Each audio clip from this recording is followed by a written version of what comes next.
Hello there friends, this is Dota News. We're here to create the best Dota News channel ever. Here's what we cover in today's episode. Dendi's new era has begun, possible Frostivus release date, the reason Arteezy started streaming Gamba on Kick, why OG are the kings of Twitter, recap of B8 vs Team Tickles Grand Finals, and much more. Without further ado, let's get straight to it. But before we start, guys, I have a little personal message to all of you. So I opened my video stats and realized that this platform is poorly promoting my channel. I see all your warm comments and huge thanks for all of them. It's really cool and heartwarming, and I do it all for you. But I have one request for you, please give as much feedback on this video as possible by liking it and following my channel, and you can also write your opinions about the content or anything I do in the comments below. This will help me make news for an even bigger audience. Let's make people know as much as possible about Dota 2 esports. Again, thank you all kindly, and now let's get back to news. And we start our newscast with NAVI and Malik. His contract with NAVI is over, which means he is now officially joining PSG Quest. Here's what he wrote. Hi everyone, long time without news from me, so today ends my journey with NAVI. Thanks to everyone in the org for their time and the experience they gave me. I am ready for a new phase in my career. Rightly so, Malik has been a pretty good sub at PSG Quest. It's hard to fit in ATF's boots, but he did well, and now with time passed, they have even more chemistry. Falcons better not overlook this team, as PSG Quest are becoming a very powerful force in the MENA region.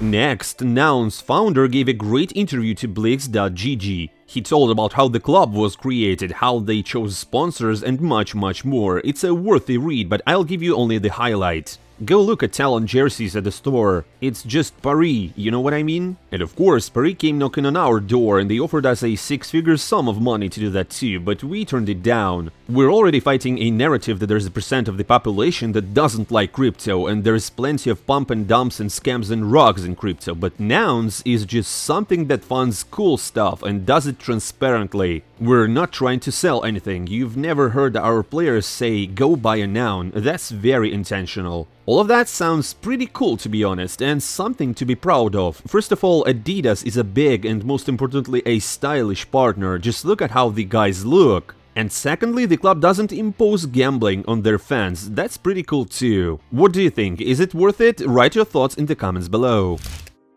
And speaking of style, do you remember Yatoro's haircut on the last two TIs? How much they have to pay me so I would shave my head again? I don't know, $100,000, maybe $1 million. Do you think there is someone to give him that amount of money? Write your guesses in the comments, I'll be sure to read everything. Now please, ladies and gents, some attention. Dota 2 event news officially. You see, Valve has moved the end of the Dota 2 fall season to December 14th, which means we're in for an update or an event afterwards. As the developers said in their recent blog post, we're most likely getting the Frostivus. But let's not get ahead of ourselves, we'll find out pretty soon. During a Twitch stream, Gorgc explained why Arteezy started streaming. Well, I'm not gonna say anything here, but you know about Kick's deal, right? I'm not sure if Arthur is a gambler or anything like that. I don't think so. He just likes money. Arteezy hasn't commented on that yet. I don't really know what to say here, guys. Arteezy is a great Dota 2 personality, always positive, meme-ish, fun, and all that. But these streams, what do you think? Is it okay for him to just farm money through such a scheme, or is his reputation under pressure now? Fans, I mean Arteezy fans, I'm waiting for your responses in the comments below.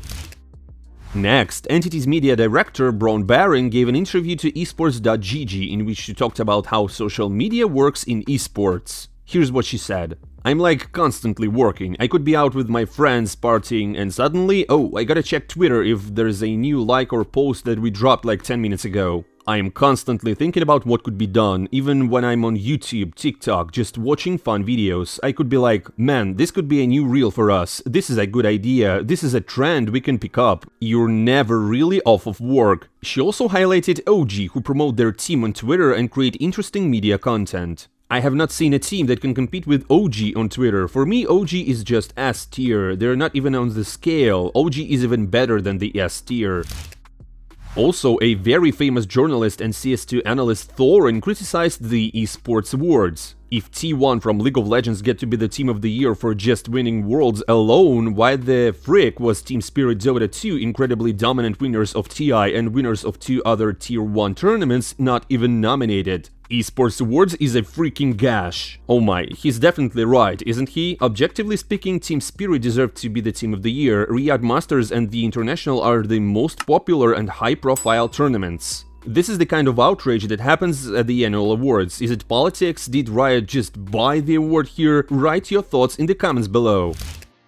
Now, something really cool and heartwarming. Dendi is finally back. B8 has won the first tournament in the org's entire existence in the 4 years they had been on the scene. It's a huge step for their development as a team and, most importantly, a motivation to keep playing and winning. Though it's not the most prestigious tournament, it might be that step forward that they needed. By the way, Dendi recently reached 10k MMR. Honestly, I always thought he had more, but on the other hand, he's not like that no-life, cheesy, spamming teenager who just has a goal to reach more and more MMR. Dendi is chilling and playing as he knows, and competing at 10k for a player from 2 generations ago is still great. That's basically the end of the news, but don't be hurried to leave. I prepared something really interesting for you, an analysis of the grand finals between B8 and Team Tickles. Let's just watch it.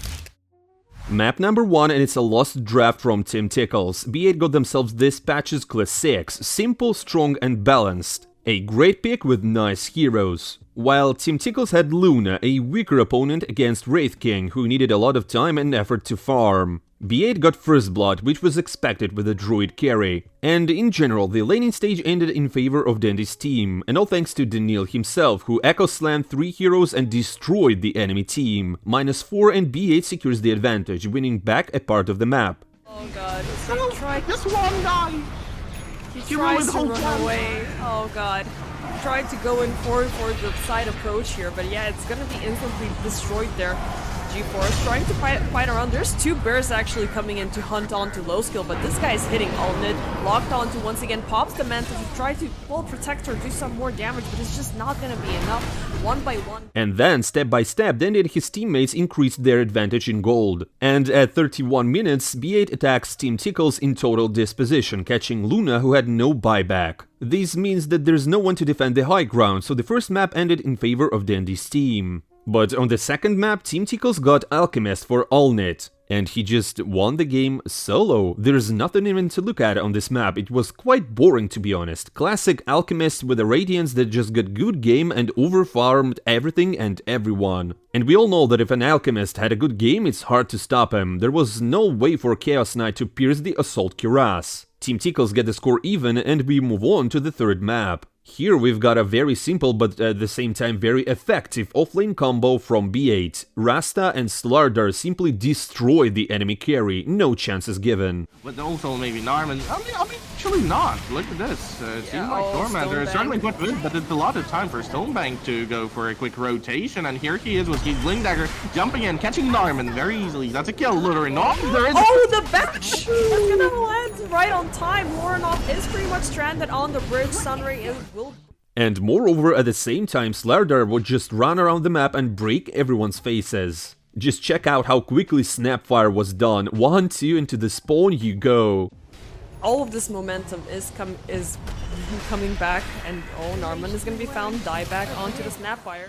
And the game ended as it usually happens in one fight. Team Tickles started it being in a very bad position, which ended them losing 2 heroes with no buybacks. B8 didn't hesitate and went straight into the opponent's throne. It worked. Dendi was only 1 map away from the first title with B8. However, don't forget that they're still a tier 2 team, and their main problem is that they can play like gods on one map and then lose the next one without any chances. Team Tickles boys were in no hurry this time and dragged the whole game down to the late game. They even managed to let their opponents on high ground and lose 2 heroes. Everyone there were probably thinking that Druid would just flash the throne in seconds and win the game, but like I said, this is just the tier 2 scene and guys can make mistakes easily. Hit that like button if you had the same situation. Well, Dendi got set up by Magnus, who used RP on him, and then PA jumped in and oh man, those crits! Daniel's team didn't have a chance to press the buttons, that's how fast PA was destroying them. And here's the final battle of the map, which was won by Team Tickles. Magnus's control is very strong and everyone executed their spells very well, so the key heroes of B8 were gone. PA got the Aegis. Haha, I really got you there, didn't I? Were you really thinking it would be so easy? Of course not. PA lost the Aegis in a very stupid fight and then things started to get weird. Players started making mistakes and silly decisions here and there, and because of this, the teams had to stretch time until everyone respawned. After 60 minutes, PA got 2 rapiers, and Team Tickles again caught Dendi on mistake and sent him to respawn without a buyback. And they also got Slerdar. And here, finally, the map number 4 ended. In my opinion, B8 could have easily taken it, but they lack a little experience and skill. Now to the last map. I really wanted to say a great, fierce battle, but it was Naga and Slerdar. Basically a rerun of the previous map, but this time Dendi didn't let the game go. On the other hand, I experienced something I haven't seen in a long while. Dendi was just soloing this map like he was in his early 20s again. He made literally 0 mistakes. He was the MVP, and it paid off. Dendi managed to win his first trophy with B8. Congratulations! And you know what? It's not a coincidence. I believe he can still achieve good results with the team. Maybe he won't be at the top of the tier 1 tournaments, but we'll see him among the best. I'm sure about that.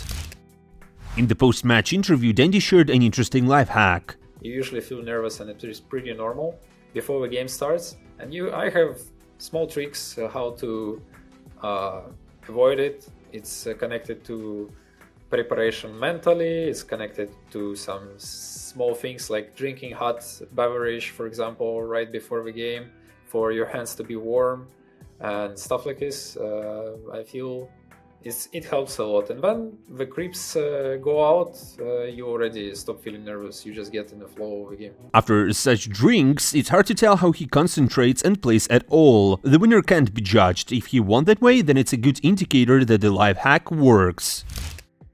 And that's all from me now. Dear followers, thank you for watching. Be sure to like this video so I can expand, leave feedback below so I can do better, and of course follow the channel in order not to miss anything Dota 2 related. I'm not saying goodbye for a long time. See you soon.